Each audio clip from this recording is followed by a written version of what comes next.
And I know most of us want to see it quick because we see on social media how to make $1 million in 90 days and, you know, all these crazy claims. It's just a matter of reps. The things you're good at, you keep owning, and you can probably do a good job of training somebody on.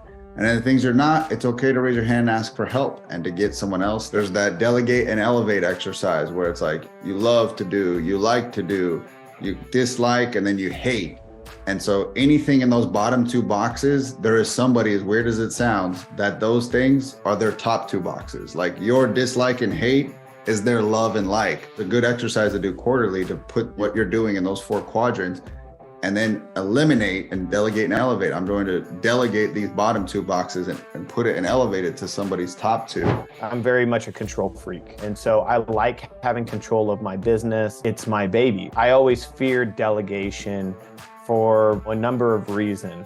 There are certain things that people are better at than you are. I love the lead follow-up. I just didn't have the time to do it. You got to have someone follow up on those leads, because if you don't follow up on them, you're not just doing yourself a disservice, but you're doing your clients a disservice. Those people out there need your help, and they need someone to drive them in the doors. And if you don't have the capability of doing it, someone's got to do it for you.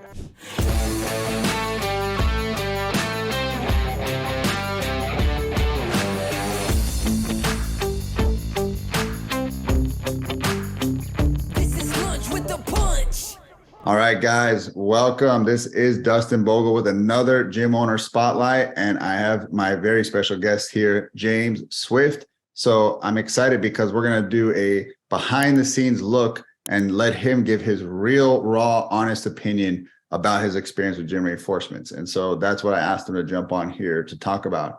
So James, let's get into it, brother. Where is your gym located and how long has it been in business now? So we're located in Rancho Cordova, California, which is a suburb of Sacramento, California. And that's where most people would probably be able to put us on the map. We've been opened a little over 4 years. And so we'll be celebrating our 5th year in October of this year. Well, hats off to you, man, because that means you were around and you survived through COVID, which was not an easy time for the fitness industry. Is there anything that you can share that you learned during that time, or like something you've done coming out of it to come back strong? Because I know, again, your location's going well. Any advice to fellow gym owners about that? Yeah, I mean, gosh, there was a lot of lessons learned. Number one, I learned a ton about technology. I was not this whole Zoom thing that we're doing right now. If you were to ask me about 3 or 4 years ago, this wouldn't be happening. I'd still be trying to get onto this call. So, you know, I learned a ton about Zoom, but we really learned about nurturing our clients, right? The building of the culture, which I think is extremely important. If you build the right culture, then it makes it a lot easier to retain clients when you're going through really difficult times. And so if you spend the time building the relationship and them understanding that you're not just here just to collect membership dues and just to perform fitness sessions, and really your goal is to help them to succeed in the best way that they possibly can through the good times and the bad times, then they stick with you through it, you know? And so we actually had a pretty good retention rate through COVID. We had to do a lot of pivoting. So I guess I would say my best advice is that you have to go all in. You can't take your foot off the gas pedal, because essentially that's what everybody else does. You know, you get scared and it's easy to kind of climb into a corner. And so we had a plan.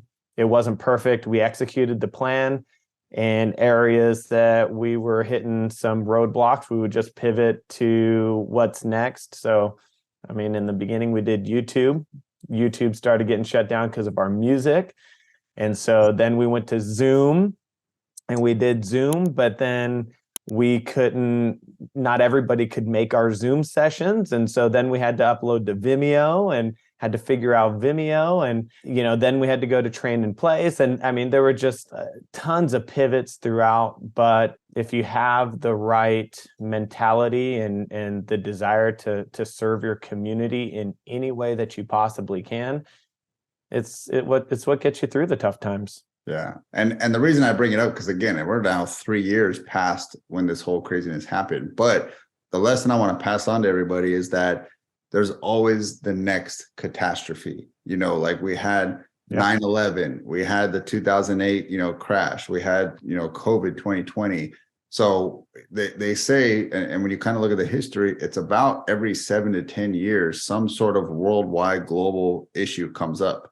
Wars, pandemics, things like this, that, economic crashes, technology, like just cripples something. So what do you, again, to the gym owners watching this, what are you doing to prepare for 2027 and 2028 when the next one comes around? Because it's not a question of if, it's when. If And it's I when. think, like when you kind of look back at it, don't look at it as like, oh, thank God that'll never happen again. It's like, what did I learn? Because I need to have that sharpness for when the next one comes around. And so that's what the gift of is, the resilience going through that. Like now, if someone opened a gym today, they don't have to have that resilience until their first one comes around, but there's a gift. And then when the confidence that comes up when you live through multiple, like then you feel like, throw anything you want at me, bro. Like I've seen it all. Right. Like, and then there's that, like that salty, gritty gym owner, like, I could take on anything. So that's why I ask. It's not that we want to live those, past experiences. It wasn't fun, but it's like, ask people what they went through tough times so that you can learn that and you can be ready for the next one, because there will be one, right? Yeah. It's all about the relationships. They say culture is king, right? I mean, you hear that over and over again whenever it comes to businesses in general. And I think it's even more important in, the fitness realm. They always say, like, people will quit a gym membership, but they won't quit a relationship. So if you can solidify relationships, people will find a way to pay for their gym membership because they want to continue to come in and they want to continue to be able to see you, because by canceling that membership, then that means that they don't get to see you anymore. And so you have to become that person where you're so valuable that all they want to do is just be able to come in and feed off of the energy that you're going to give to them. And that's going to see you through so much. And so that's been the big talk with our team over the last year, has been all about building relationships, the old school, right? Getting the Fords, right? Their family, the occupation, their recreation dreams, like, know what those are, spend the time to build those relationships, and, and they won't leave you. Yes. I love that. So again, it's a good thing that is the magic dose for all the problems we're going to encounter in the future, regardless of what happens, is the relationships that we foster with our clients. So like double down on that, because it'll help you to weather any storm. So James, I want to dive into, like, we talked about the difficulties and the things you had to overcome. What's your business look like today? How are you guys winning? What is something you're proud of in your business right now? Well, and same thing, I'll go back to culture. That's been the big push. That was a challenge when we first started, was developing culture, or knowing what we wanted our culture to be like. And in the beginning, when you're new to opening up a business, you're trying to get business any way that you can, and you put up with a lot of things that maybe you shouldn't put up with. And whether it's from members or whether it's from your team members, and developing what we want our team to look like, who we want on our team. And we talked a little bit offline. It's been difficult to hire, but it's been difficult to hire the right person, right? The person that fits our culture. And so, I can say that I'm extremely proud of the culture that we've built.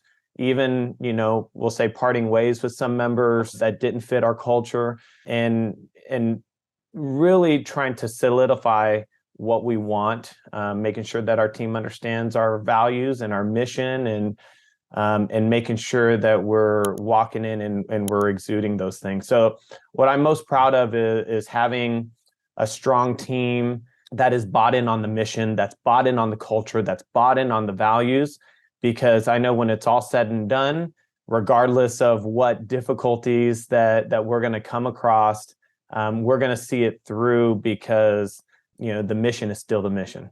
Great victory for your business. And I think, yeah, when you have those winners on your team, those people who are really bought in, it almost like takes a weight off your shoulders to know, man, I don't got to carry the whole load. Like, you're taking 10% and you're taking 15%. And it's like, I had 100% on my back, and it's like this immense relief.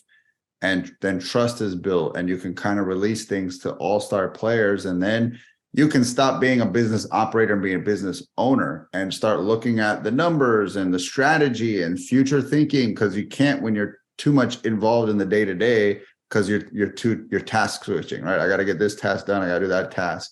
So I really commend you for accomplishing that, James, because it's not easy and it takes time. And again, guys, I want to remind you, about to hit 5 years. So this is not like first year and I'm bragging about all the things. Like, this takes time. First year was a mess. So now we start working together in regards to your lead follow-up. So let's kind of, do a past experience look. Like, who was doing the lead follow-up? How did it look? And yeah, just kind of share what that looked like. Yeah, I mean, gosh, we had so many iterations. It began with when we had an admin and, we hired an admin to do lead follow-up, and that was challenging. And I changed it over to a coach and tried to compensate a coach and say, okay, hey, for every lead that you come in and you bring in, I'll, pay you X dollars if they just start a free trial and, call off of the prospect list. And for whatever reason, the motivation was there. And I'll say, I have to take some of that too. We're spread pretty thin, and I didn't have the time to be able to train them to make a phone call, to, how do you respond to a text message? And we tried so many different ways. Our headquarters at Fit Body Bootcamp, they're fantastic. And they would put together amazing text scripts and, everything that we really needed. But we just found that, the person that was doing the lead follow-up, for one reason or another, just was not bought into that particular idea, or didn't have the time to do it or the capacity to do it. It really became challenging. And, for me to try to do lead follow-up and with everything else that's included in my task list of being an owner, it just wasn't getting done. Leads were falling through the cracks. They were stacking up. We would go 2-3 months and nobody's following up on leads. If people weren't, proactively reaching out to us or signing up for a promotion, and they just weren't getting a phone call. They weren't getting a text message. It just wasn't happening. And so it was, I'll say, prior to us working with gym reinforcements, it was abysmal. And that may have been, that might be me being put it lightly. It was pretty rough. So yeah, it definitely, we needed help. Yeah. And hey, this is a good reminder. And thank you for being vulnerable and, like transparent. Everything is not good when you open a gym. Like, you don't know how to do marketing, and you don't know how to do P&Ls and like track your expenses, and like, you don't know nothing, because for most of us, we came into this industry as a trainer and that's all we knew. And so all the business stuff you learn through the school of hard knocks. And, again, it takes time. And I know most of us want to see it quick, because we see on social media how to make $1 million in 90 days and, all these crazy, claims. And it's just a matter of reps. And then, the things you're good at, you keep owning, and you can probably do a good job of training somebody on. And then the things you're not, it's okay to raise your hand and ask for help, and to get someone else that is, like, there's that delegate and elevate exercise where it's like, you love to do, you like to do, you dislike, and then you hate. And so anything in those bottom 2 boxes, there is somebody, as weird as it sounds, that those things are their top 2 boxes. Like, your dislike and hate is their love and like. And so it's a good exercise to do quarterly, to put, what you're doing in those 4 quadrants, and then eliminate, and, a delegate and elevate. I'm going to delegate these bottom 2 boxes and put it and elevate it to somebody's top 2. And so that's what I call gym owner saying, is like, hey, we're in the love and like with lead follow-up and sales. And, that's what we like to do. So like, give that to us, what we love to do. And so if that's in your bottom 2, it's our top 2. And so if that's what you're looking for, we're a good fit. And so, James, you don't have to like share numbers and all that, but just like, I guess, just general experiences. What have you seen since starting with gym reinforcements? Oh man. I mean, In the last 2 months that we've been working with gym reinforcements, Alex, our member coordinator with gym reinforcements, he's almost made it through. We've got a list of 2,000 prospects, leads, maybe a little bit more. He's reached out to a good number of them, and we've added 22 members each month for the last 2 months. We haven't seen numbers like that since we first opened. I mean, to be 100%, like once we started kind of getting up and running, it was, gosh, if we got 10, like that was a record breaking month, because we would just, we just didn't have time to do all the lead follow-up. And so we would only get the people that would literally go in and pay the money, but the people that wanted to come in for a free week, they never heard from anybody. Alex has just been absolutely on top of it. And that's not even taking into consideration all the admin duties that he's taken off of our plate. We're talking just sales, lead follow-up. I mean, it's been absolutely tremendous. I think he's doubled, tripled our investment every month for the last 2 months. And it doesn't even look like it's going to stop. Nice. All right. Well, hey, thank you for sharing that, man. That really, fills up my cup, because that's why I started gym reinforcement, is because I found these are two things owners did not like to do, but they're things that I always felt really skilled at training people to do. And so it makes me very happy to hear that you're getting those results, and we're going to continue to exceed. We're rolling out more and more upgrades to make it even better. So watch out. There's even more coming. I'm looking forward to it. Now, what would you say to a gym owner who's on the fence? Because we've had many calls with people who are like, it sounds amazing, but I'm worried. And, what if? And, it's the same thing a fitness client comes to, like, what if it doesn't work? And what if, I don't come in and, like, we got to talk them off the ledge. How would you kind of like talk to a fellow gym owner who's considering GR?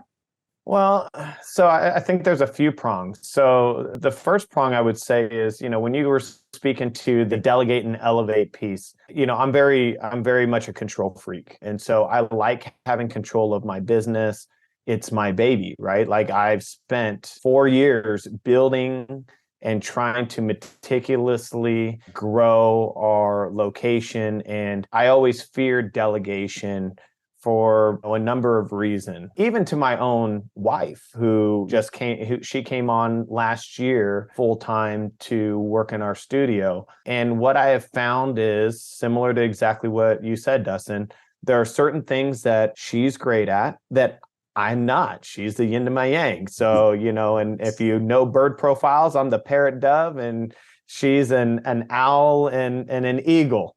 And so that's her. And so there are certain things that people are better at than you are. I love the lead follow-up. I just didn't have the time to do it. I love getting on the phone, and I'll talk to someone till, their ear falls off, as you can tell. But, I just didn't have the time to do it, but I also didn't have the time to do the training, which was the biggest concern. So the analogy that I'll use is, there was a lot. There was a time when we would take our coaches to training, or we still take our coaches to training. But in the beginning, when money was really tight, the question is, well, do we take them to training? And I remember one of my great mentors, Matt Wilbur, Matt, he would say, what happens if I train my clients or train my coaches and then they leave me? And then he would always tell me, well, what happens if you don't train them at all? Right. And so for me, whenever I look at something like gym reinforcement, it's like, well, yeah, you can sit on the fence, but what happens if you don't hire someone to follow up on your leads? What are you getting out of that, right? What's the risk in investing to see what happens on the other end if you're willing to invest that money to having someone to follow up on your leads on a consistent basis, to turn over those leads into sales? Like, what's the worst that could happen? In my opinion, what I got to a point of doing was saying, well, gosh, I feel like I'm losing more money than I'm investing into gym reinforcements, because I'm not following up on the leads, and nobody is. And so how much money is that out the window when all those leads are kind of falling through the cracks. And for Liz and myself, my wife is Liz, we decide to book a call with Dustin. Obviously, Dustin, I've known you for a really long time, and I trust you 100% because, you were one of my first trainers when, I opened Fit Body Bootcamp, and I know your demeanor and I know where your heart is. And so, I said, well, gosh, I got to take a chance and see what they can do for us. And one beautiful thing about gym reinforcement is that there's no long-term contracts, right? It's you pay as you go. And that's the way that we run our business at our location. I always say, we have the obligation to continue to earn our clients' business. And so locking them into a long-term contract doesn't do anything other than scare them away. But if we say, hey, you know what, we're going to continue to work to earn your business, and whatever feedback that you guys have, then we'll take it and we'll turn that around. That's what I felt with you, Dustin, is that I could give you feedback, or I could give your team feedback. Yes. They would take it, they would work on it, and they would improve upon it. And that's the thing that I've gotten with my team, that I've gotten through gym reinforcements, is, we give them feedback every single week, and they take it and they improve the service that they're providing our clients and providing to us. That's all we can really ask for. So to other gym owners, if you guys aren't following up on your leads, that's money that's going out the window. It's falling through the cracks. You got to have someone follow up on those leads, because if you don't follow up on them, you're not just doing yourself a disservice, but you're doing your clients a disservice. Those people out there need your help, and they need Yes. someone to drive them in the doors. And if you don't have the capability of doing it, someone's got to do it for you. Yeah.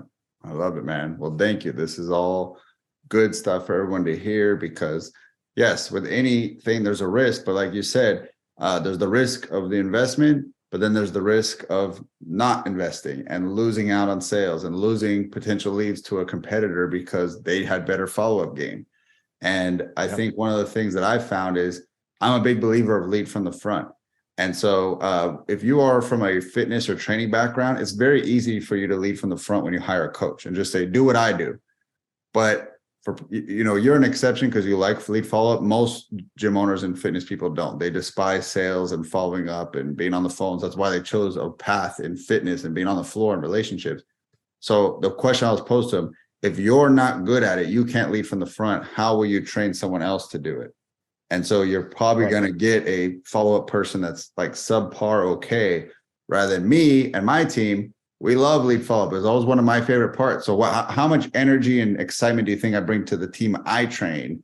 Like, that's going to be the next level. And that's the same thing you want to look for when you hire your team. Like, you want a coach that loves coaching, so it translates to your clients. Like, everybody on your team should be enthused. Whoever runs your ads, they should love marketing, be obsessed with it. Like, if everybody in your company, it loves their job, that's in their top two, the client experience and your experience as a business owner will be far different than people said yes to the paycheck. And it's kind of in there, I like to do it. I kind of like to do it. It's just for the paycheck. People feel that when you're engaging with them. And so people feel like, they didn't have the best customer service. It's because someone said yes to the job that didn't love it. That's why you get the person at Starbucks that's kind of like standoffish. They should have never even took that job, right? So it's your job, and this kind of circles back to what you said earlier. Your job is to screen for the love factor. Like, does this person love it? Are they dynamic? Do you want to be around them in every area, from coaches to follow up to the marketer to heck, my freaking CPA? They like, do you love numbers? Like, I want you to wake up and love numbers. Like, everyone's got to love what they do. And that way you have a positive, culture, and you bring the best, So James, thank you. This has been awesome, man. I'll let you get out of here. This has been great having you share your experience with, the viewers. And guys, go see what James is doing, because his business is taking off to new levels. And so I'm excited for him. Thank you, sir, for sharing your experience. Absolutely, Dustin. Thanks for having me on, man. And more importantly, thanks for providing gym reinforcements. It's really changed the way that we've done business. So truly, truly appreciate you. Thank you, sir.